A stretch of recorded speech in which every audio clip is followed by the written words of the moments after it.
Signs, Symptoms and Cures of the Spiritual Diseases of the Heart. Translation and commentary of Imām Mawlud's Matharat al-Qulub by Hamza Yusuf. Introduction to Purification poem, verses 1-8. I begin by starting with the heart of beginnings, for it is the highest and noblest of beginnings. Have courtesy with God, the high and the majestic, by practicing modesty and humility, dejected out of shame and humility, humbled in awe, imploring him, by giving up your designs for his, emptied of covetousness for what his servants have, by hastening to fulfill his commands, and by being wary of the subtle encroachment of bad manners. If you, the spiritual aspirant, realize your attributes of servitude, you will then be assisted with something of the attributes of the eternally besought. Realize your abject character and impoverishment, and you will gain dignity and wealth from the all-powerful. There is no salvation like the heart's salvation, given that all the limbs respond to its desires. Courtesy, the heart of purification. Imām Mawlud begins with a play on words that is lost in translation. The word for beginning in Arabic is badu, and the word for heart, qalb, also means to reverse something. If one were to literally reverse the word badu in Arabic, the word adab would result, which is the term for courtesy where this treatise begins. Since courtesy is the portal to the purification of the heart. Adab in Arabic means a combination of things in addition to courtesy. Adib, a derivative of adab, for example, has come to mean an erudite person, someone who is learned, for high manners and courtesy are associated with learning and erudition. But at the root of the word adab, the idea of courtesy is firmly established. Imām Mawlud starts his treatise with courtesy, since excellent behavior and comportment are the doorkeepers to the science of spiritual purification. One must have courtesy with regard to God, behave properly with respect to his presence, if he or she wishes to purify the heart. But how does one achieve this courtesy?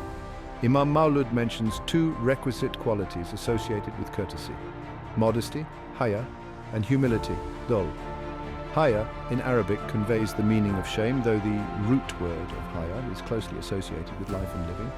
The Prophet stated, "Every religion has a quality that is characteristic of that religion, and the characteristic of my religion is haya," an internal sense of shame, which includes bashfulness and modesty.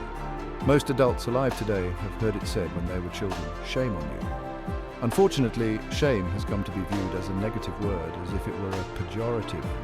Parents are now advised never to shame a child, never correct a child's behavior by causing an emotional response. Instead, the current wisdom suggests that people always make the child feel good, regardless of his or her behavior. Eventually, what this does is disable naturally occurring deterrents to misbehavior. Some anthropologists divide cultures into shame and guilt cultures. They say that guilt is an inward mechanism and shame an outward one. With regard to this discussion, guilt alludes to a human mechanism that produces strong feelings of remorse when someone has done something wrong, to the point that he or she needs to rectify the matter. Most primitive cultures are not guilt-based, but shame-based, which is rooted in the fear of bringing shame upon oneself and the larger family. What Islam does is honor the concept of shame and take it to another level altogether, to a rank in which one feels a sense of shame before God. When a person acknowledges and realizes that God is fully aware of all that one does, says, or thinks, shame is elevated to a higher plane, to the unseen world from which there is no cover.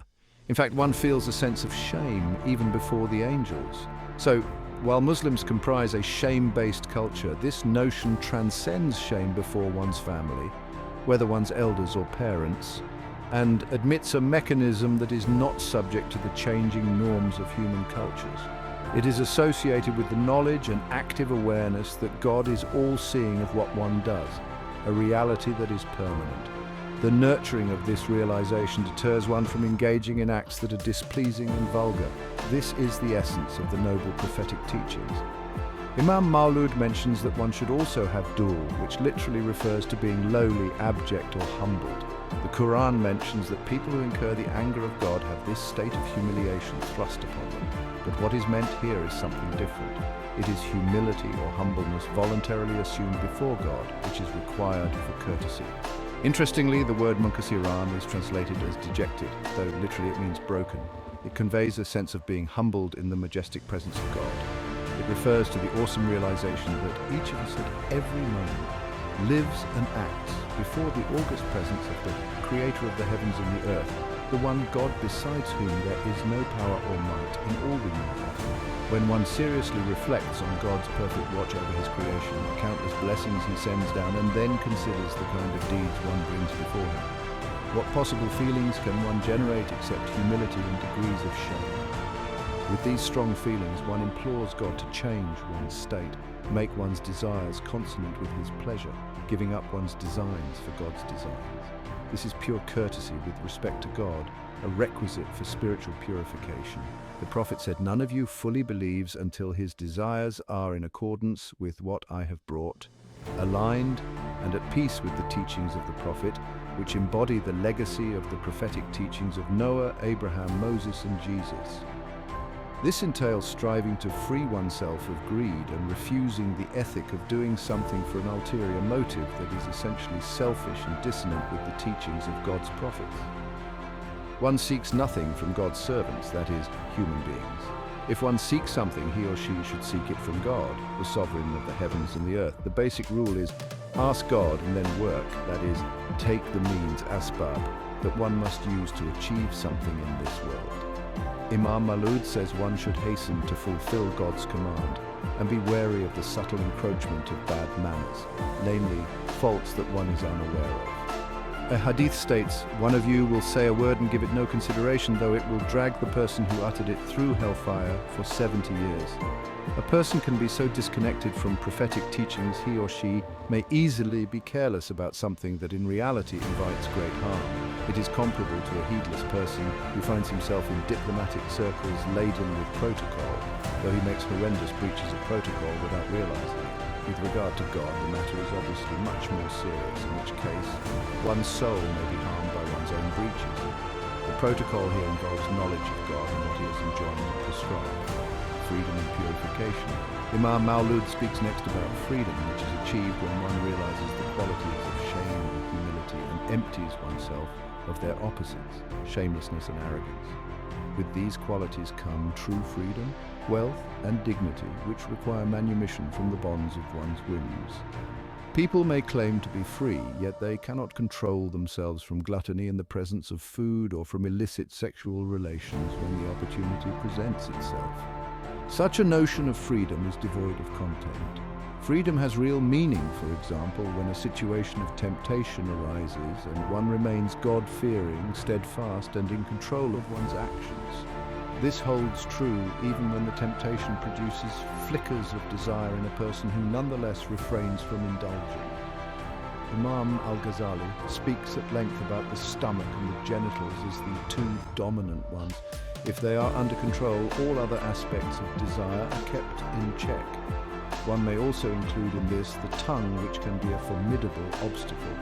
There are people, for example, who appear incapable of refraining from backbiting and speaking ill of others, and they often do so without realizing it. It is common for people to dislike impoverishment or humility because they perceive in these qualities abjectness.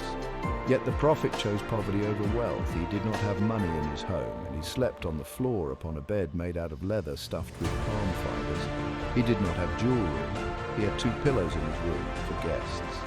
In much of today's culture, living this way would be considered extreme poverty. What Imām Mawlud stresses is the following.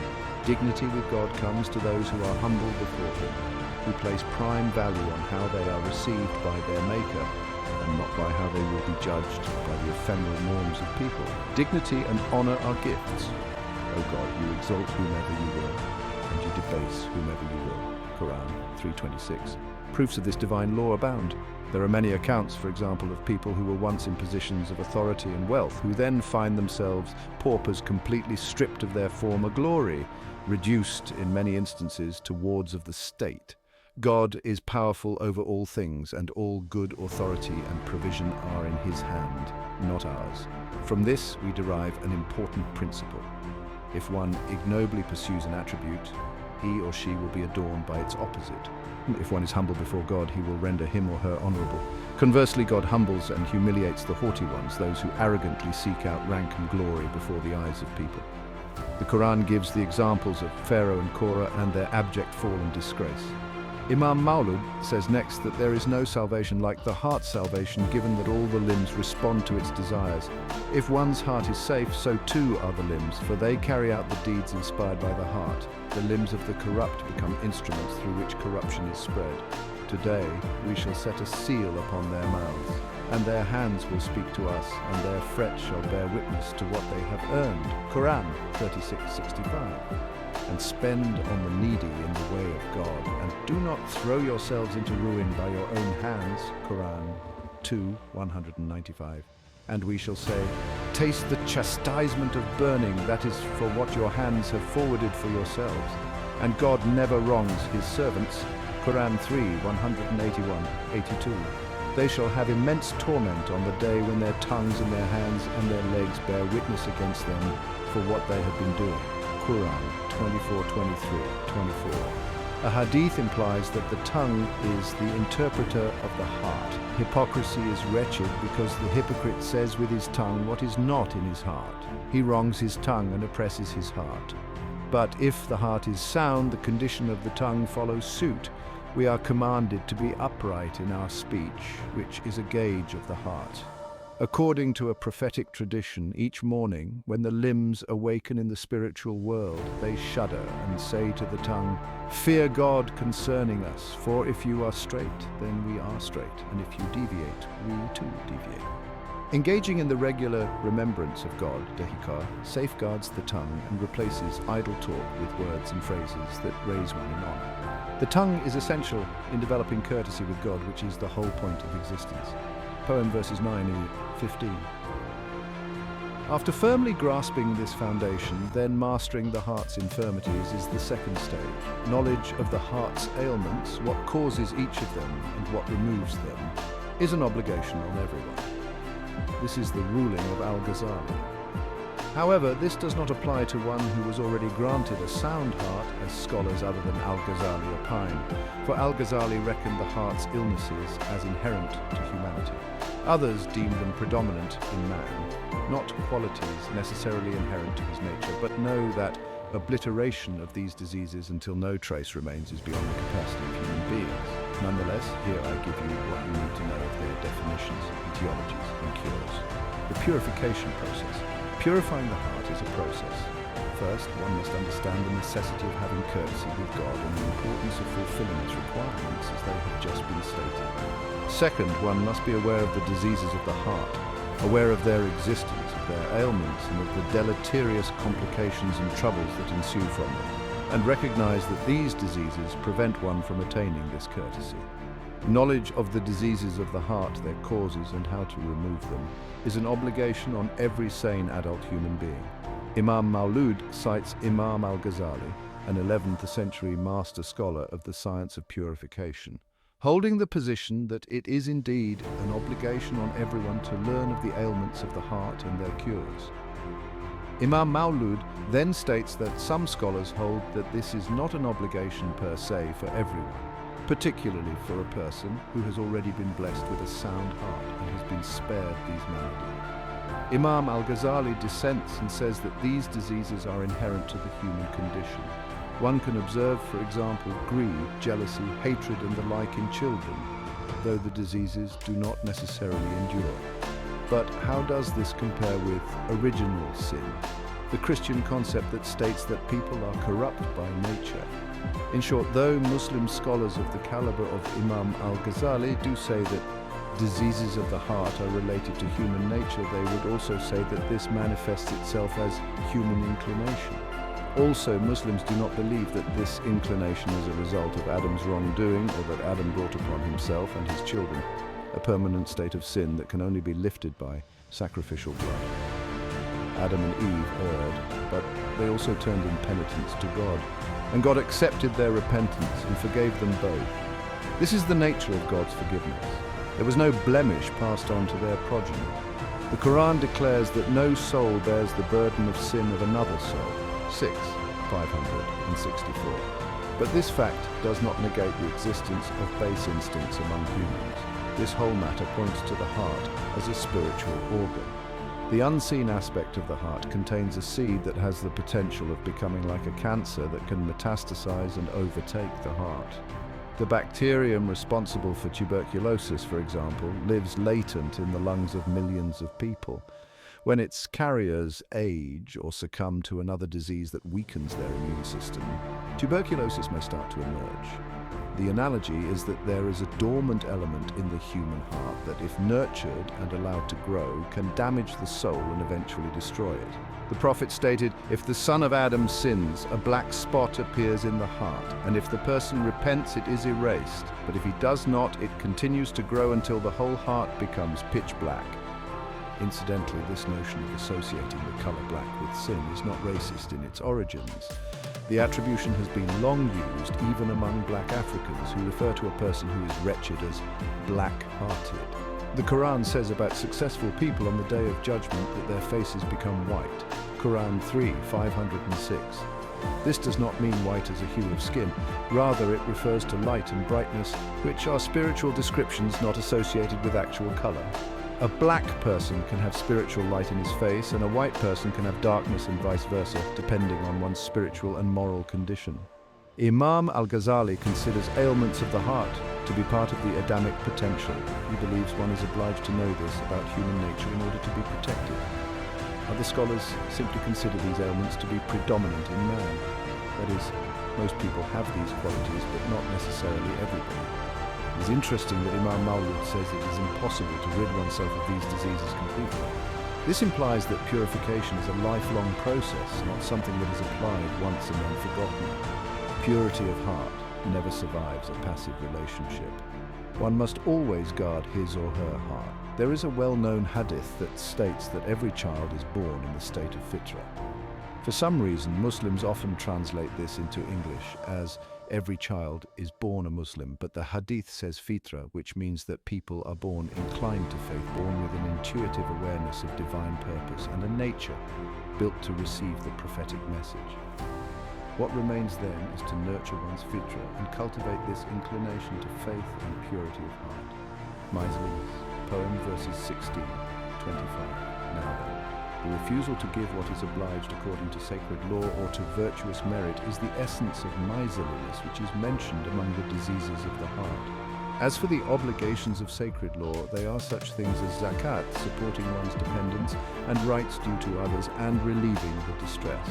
Examples of virtuous merit include not nitpicking over trivialities. Avoiding this is even more important with respect to a neighbor, a relative, or a wealthy person, or when hosting guests, or concerning something in which such behavior is inappropriate, such as purchasing a burial shroud or a sacrificial animal, or purchasing something you intend to donate to the needy.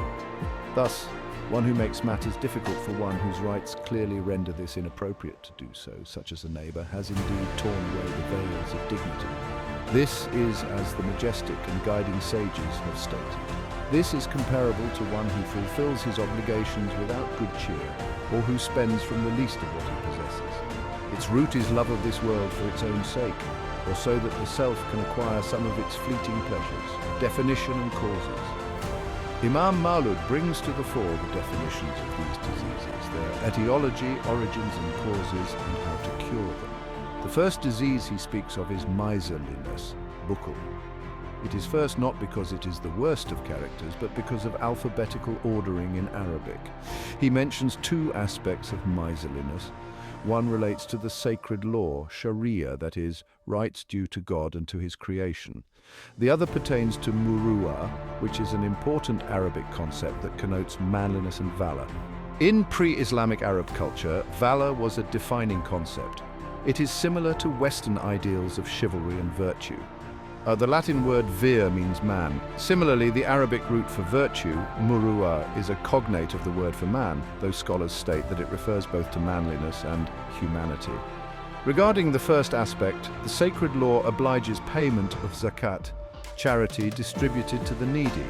Miserliness in the form of not giving zakat is explicitly forbidden. The same is true with one's obligation to support his wife and children.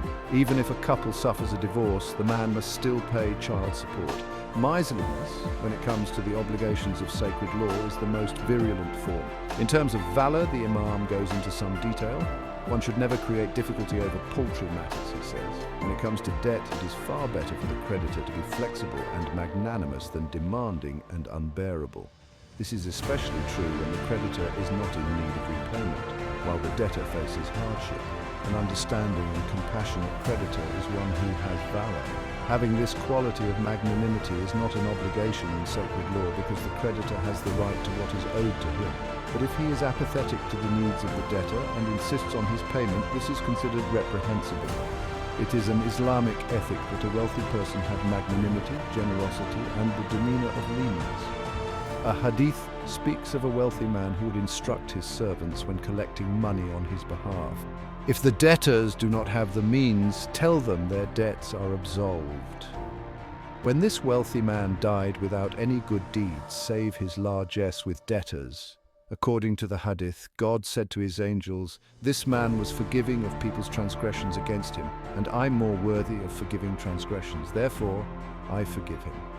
When hosting guests, one should not be persnickety, says Imām Mawlud. If a guest, for example, spills something on the carpet, the host should not display anger, or worse yet, scold the guest.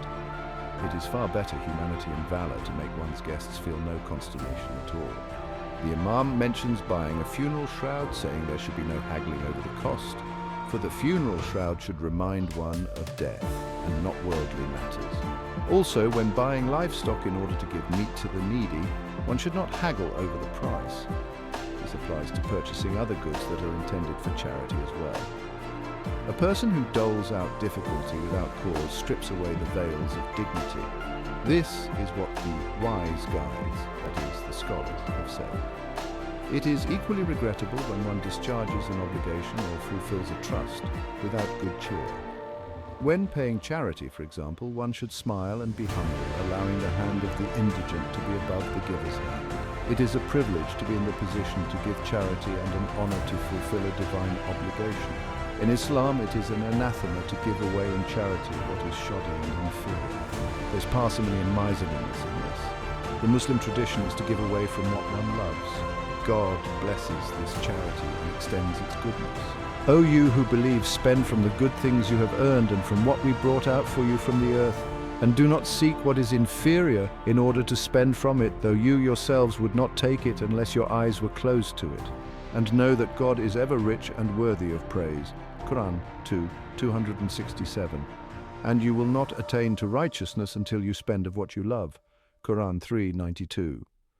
Generosity is one of the highest virtues of Islam and one of the manifest qualities of the Prophet Muhammad, who was known as the most generous of people. The word for generosity here is derived from karam, which also means nobility. In fact, one of the most excellent names of God is Al-Karim, the generous. It is better to go beyond the minimum of what the sacred law demands when giving charity.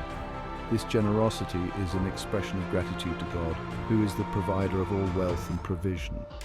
The etiology of miserliness comes down to loving the fleeting stuff of this world. The miser ardently clings to his wealth and hoards it up. The word for cling in Arabic is masak, which is derived from another Arabic word that means constipation. Miserly people are those who are unable to let go of something that otherwise poisons them. The Prophet said, God has made what is excreted from the son of Adam a metaphor for the world, dunya. When one is hungry, he seeks out food, eats, and is pleased, but when it leaves the body, it is the most odious of things. Giving zakat is letting go of a portion of one's wealth to purify all of one's other assets and, ultimately, one's soul. It is possible that someone's earning may have some impurity in it, some doubtful source. By giving zakat, one purifies one's provision from whatever unknown impurities that may have entered. Imam Ali said, "The worst person is the miser. In this world he is deprived of his own wealth, and in the hereafter he is punished." The ultimate casualty of miserliness is the miser himself. Many wealthy people in our society live impoverished lives, though they have millions in the bank. Their choice of living is not inspired by spiritual austerity. Rather, it causes them great discomfort to spend their money, even on themselves and their families, let alone on others. The nature of the miser is that he does not benefit from his wealth in this world, and in the hereafter he is bankrupt and debased for refusing to give to the needy, refusing to purify his wealth and preventing it from being a cause of light and relief in the hereafter. The miser would argue that he hoards wealth to alleviate his fear of poverty. What is remarkable about this mindset is that the miser never truly feels relieved of anxiety. A miser is constantly worried about money and devoted to servicing his worry. The Prophet once asked some clansmen about their leader. They mentioned his name and said, "But he is a bit of a miser." The Prophet said, "A leader should never be a miser." And then he added, "Do you know of any disease that is worse than miserliness?"